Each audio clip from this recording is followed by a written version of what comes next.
मेरे प्यारे दोस्तों, सूरज ग्रहण के संबंध में लोग काफ़ी डरे हुए हैं। पता है क्यों?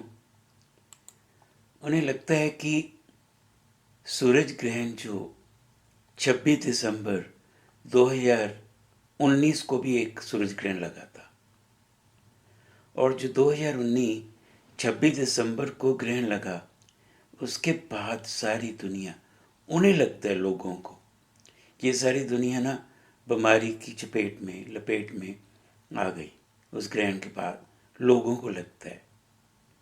तो अब 21 जून को फिर सूरज को ग्रहण लगने जा रहा है। तो अब क्या होगा, इसलिए लोग डरे हुए हैं। मैं बताने जा रहा हूं लोगों को कि सूरज ग्रहण असल में वैज्ञानिक दृष्टिकोण से क्या है, लोगों की मान्यता क्या है इसमें, और विज्ञान क्या कहता है।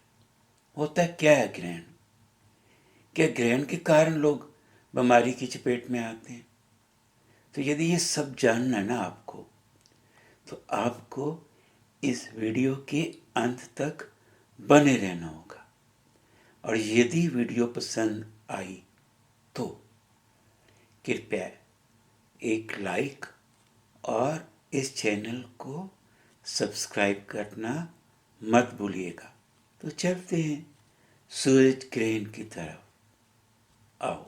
तो सूरज ग्रहण 2020 एनुलर एक्लिप्स है ये, मतलब बाहर एक जलता हुआ छल्ला दिखाई देगा सूर्य का। तो नंगी आंख से नहीं देखना है। कहाँ कहाँ पे देख सकते हो? इन जगहों पे। हाँ, यदि वेदर ठीक हुआ, बदल हो गए तो नहीं, बदल ढक लेंगे ना सूरज को, फिर तो दिखाई नहीं देगा, और नंगी आंख से देखना भी नहीं चाहिए। और इंटरेस्टिंग बात पता है क्या है? आपको पता होना चाहिए कि 21 जून क्या होता है ना? सबसे बड़ा दिन।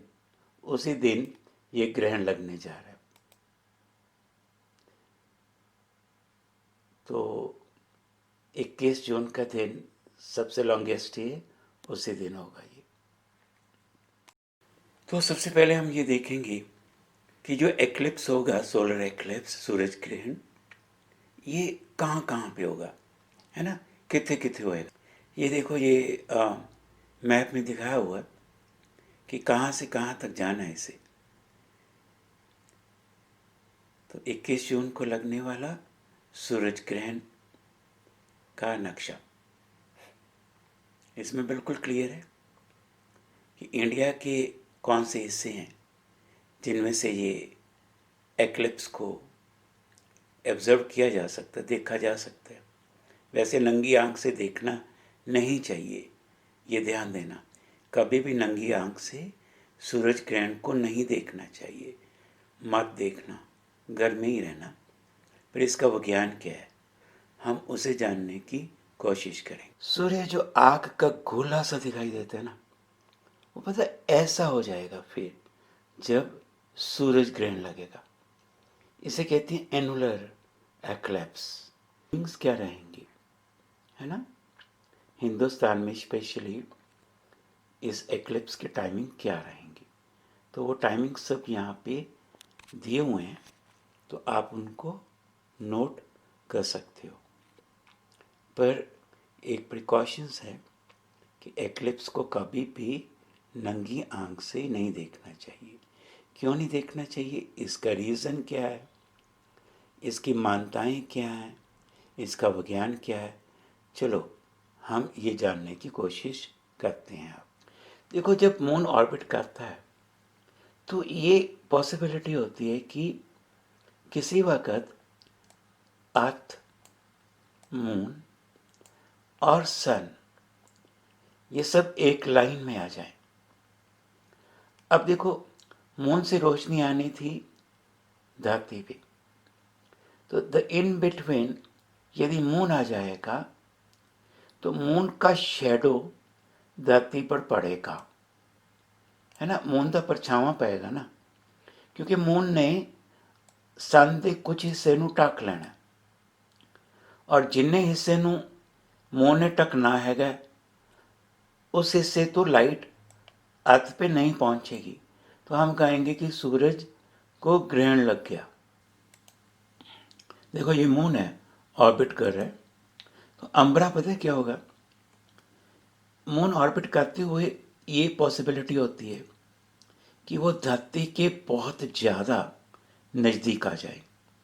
जब वो धरती के काफ़ी पास में होता है और तब ये तीनों एक लाइन में आ जाएं, तो धरती का कुछ हिस्सा बिल्कुल वहाँ पे सूर्य दिखाई ही नहीं देगा, उसका आउटर पार्ट भी नहीं दिखाई देगा।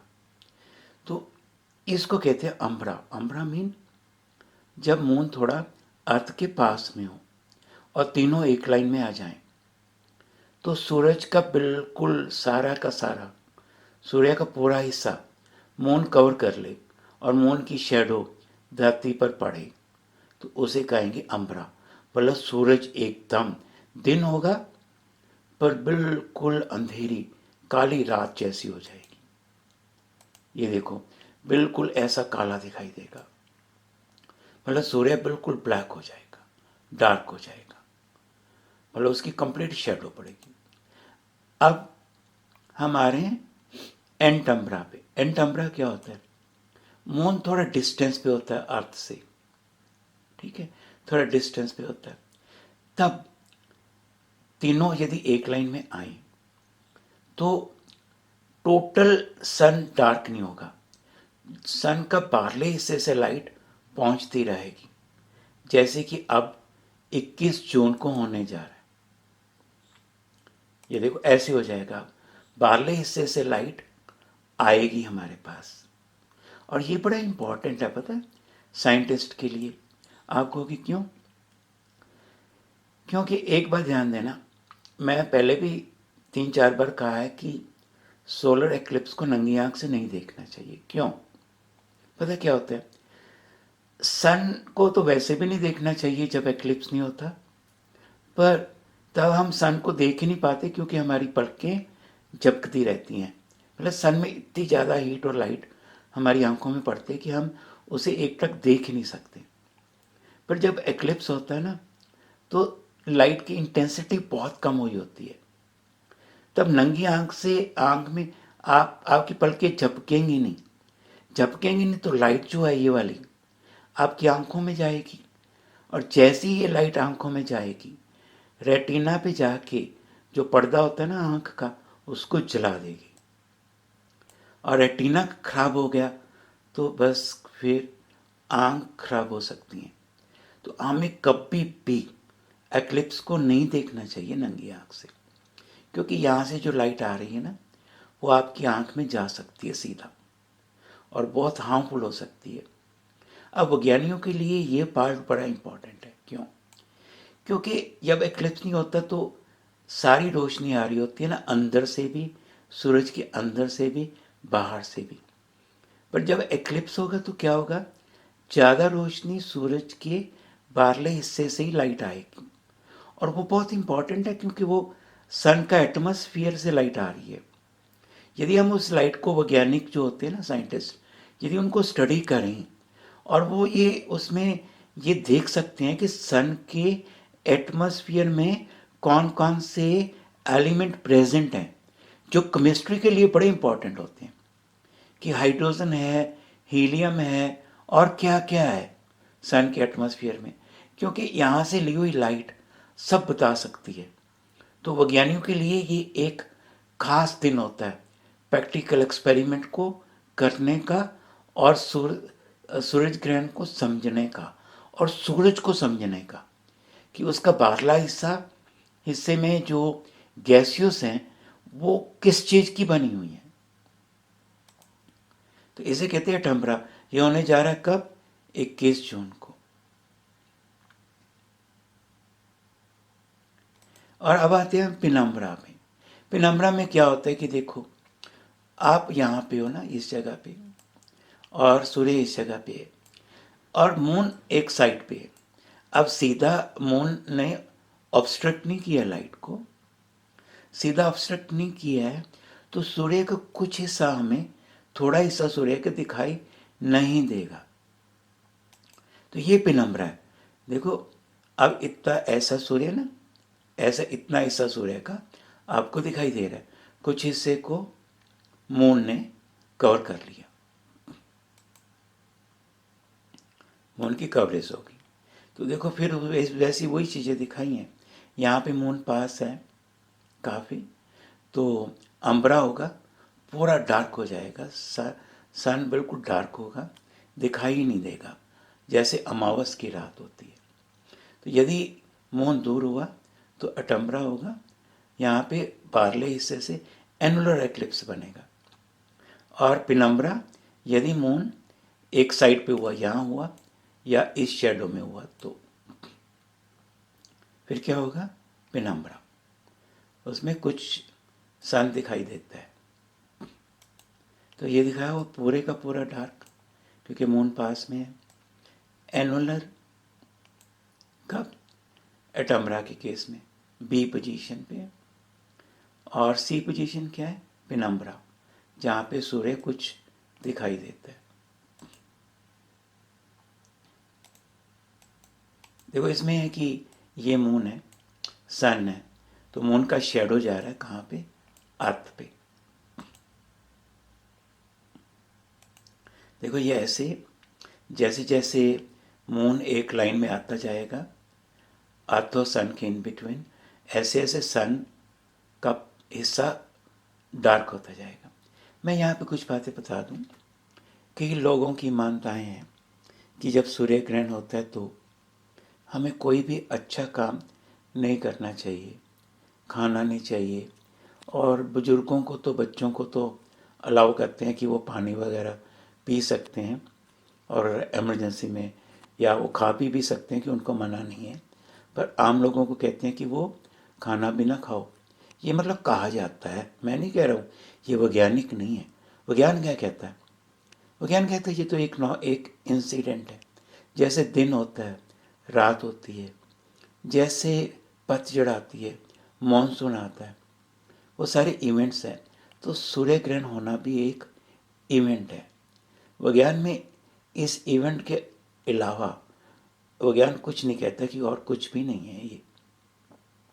पर लोगों की मान्यताएं कहती हैं कि लोगों को जब पुराना टाइम था ना, आज से 800 900 1000 साल पहले जब सूर्य ग्रहण होता था, तब लोग सोचते थे ये क्या हुआ, दिन को ही रात हो गई, दिन को अमावस वाली रात, डर जाते थे वो।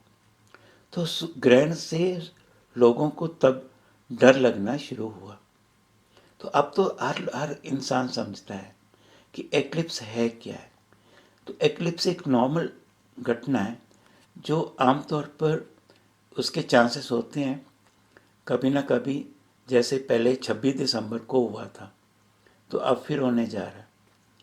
पर इसमें एक बात और है, जैसे मून का इफेक्ट है धरती पे, ज्वार भाटा आते हैं मून के कारण, मून उछाल देता है पानी को, और जब तीनों ही लाइन में, एक लाइन में आ जाएं, सन भी और मून भी, है ना, और अर्थ भी, तीनों एक लाइन में आ जाएं, तो जो ग्रेविटेशनल अट्रैक्शंस हैं उनका इन्फ्लुएंस धरती पे हो सकता है। पर वो एक रिसर्च का विषय है, डरने का विषय नहीं है जब तीनों ही एक लाइन में आते हैं। क्योंकि जो गुरुत्वाकर्षण है, जो धरती का खिंचाव है, सूरज खींच रहा है किसको, धरती को और मून दोनों को। और जब तीनों एक लाइन में आएंगे तो उन अट्रैक्शन का, खिंचाव का, आकर्षण का क्या इफेक्ट होगा। क्योंकि जो आइंस्टाइन थ्योरी ऑफ रिलेटिविटी है वो तो सीधा जो आकर्षण और अट्रैक्शन का कारण है वो स्पेस टाइम को कर्वेचर में लेती है। तो ये अभी रिसर्च की विषय हैं कि ये तो तीनों एक लाइन में आते हैं, तो उसमें मानसिक तौर पे इंसान पे, क्योंकि इंसान किस चीज़ का बना हुआ है, पानी का, 70% उसमें भी पानी है।